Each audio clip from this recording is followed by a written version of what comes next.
आपको एक सिचुएशन दे दी जाती है, अगर मान लो इस सिचुएशन में ऐसा हो तो क्या लॉ अप्लाई होगा, तो वो आपके लीगल रीजनिंग समझते हैं कि आप कितने लीगली कॉम्पिटेंट हैं किसी केस को सॉल्व करने के लिए। तो उसके कौन कौन से टॉपिक कवर्ड होते हैं, legal principle based on law, जिसे कि हम कह सकते हैं संवैधानिक, आपराधिक और सिविल और बहुत सारे कानून से रिलेटेड इश्यूज।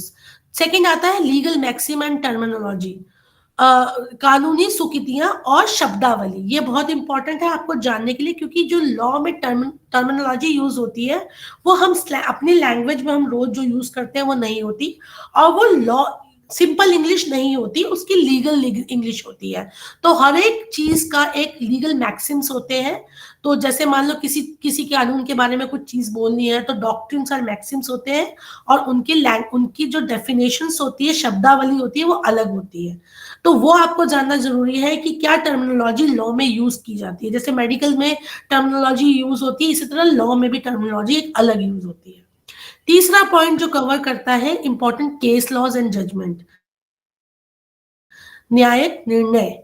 महत्वपूर्ण न्यायिक निर्णय के बारे में हमें जानना बहुत जरूरी है कि क्या हमारे लेटेस्ट केस लॉज है। आप सारे तो नहीं जान सकते, लेकिन लैंडमार्क केसेस जानना बहुत जरूरी है कि गिवन सिचुएशंस, एक पर्टिकुलर परिस्थिति में क्या एक जजिस ने लैंडमार्क जजमेंट दिया। प्रिपेयर कैसे करें, read constitutional article, landmark judgments and legal news. Practice previous years question based on legal reasoning and refer the books legal awareness and legal reasoning. बहुत सारी ए.के. भारद्वाज की बहुत सारी किताबें अवेलेबल है जो आप कर सकते हो। तो ये पहला पॉइंट था। अब सेकेंड पॉइंट है लीगल रीजनिंग। तो अभी हमने पहले पढ़ा लीगल रीजनिंग, अब हम समझेंगे लॉजिकल रीजनिंग।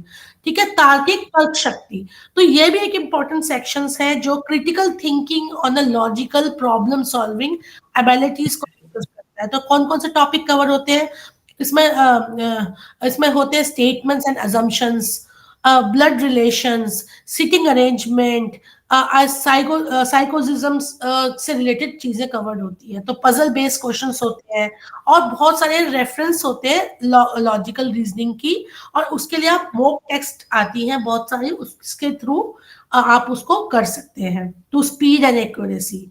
उसके बाद थर्ड आता है इंग्लिश लैंग्वेज, जो अंग्रेजी भाषा के बारे में पूछता है, जिसमें रीडिंग कॉम्प्रिहेंशंस, वोकैबुलरी, ग्रामर्स, ठीक है, ये सारी चीजें, सेंटेंस करेक्शन, न्यूज़पेपर। और उसके लिए आपको क्या करना है, न्यूज़पेपर पढ़ना है हिंदी का रोज।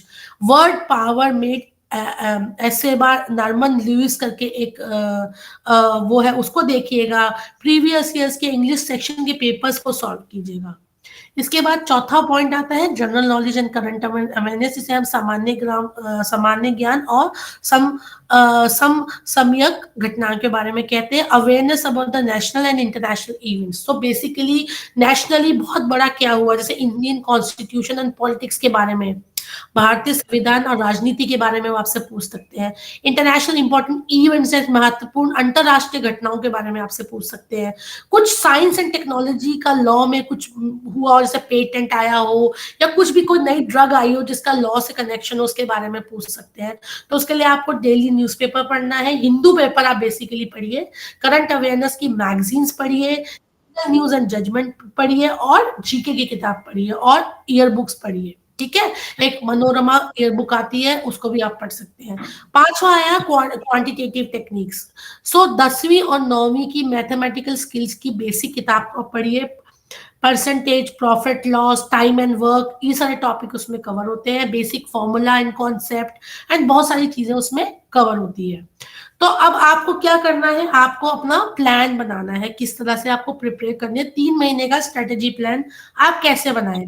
Month concept building, week 1-2 focus on the legal reasoning and general knowledge, week 3-4 start with the logical reasoning and mathematics basics, method 2 practice and application, solve previous years को, जितना आप previous के क्वेश्चंस को पढ़ेंगे, जितना ज्यादा पढ़ेंगे उतना आपका स्पीड बढ़ेगा।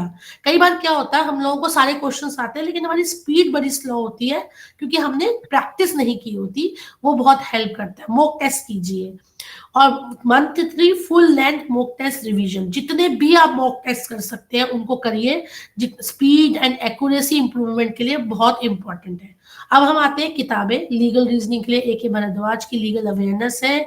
लॉजिकल रीजनिंग के लिए R S Agarwal modern approach to logical reasoning है। जनरल नॉलेज के लिए Lucent's G K Manorama year book है। इंग्लिश लैंग्वेज के लिए बहुत सारी word power made easy Norman Lewis की किताबें हैं। मैथमेटिक्स के लिए आर एस अग्रवाल, नहीं तो आप एनसीईआरटी और क्वांटिटेटिव एप्टीट्यूड की किताबें उसको कर सकते हैं। जो कॉमन मिस्टेक्स आपको नहीं करनी, not practising the most mock test regularly, please उसको रेगुलर कीजिए। Ignoring general knowledge and current awareness, वो आपको नहीं करना। Spending too much time on one section, वो आपको नहीं करना। Not revising legal principles and important cases, वो भी आपको नहीं करना। तो आपको ये सारे कामों को करना है। So stay consistent, stay updated, stay confident, stay healthy, and best of luck from my side. Thank you so much. बहुत बहुत धन्यवाद प्रिया जी। आपने तो लॉ फील्ड में लोगों का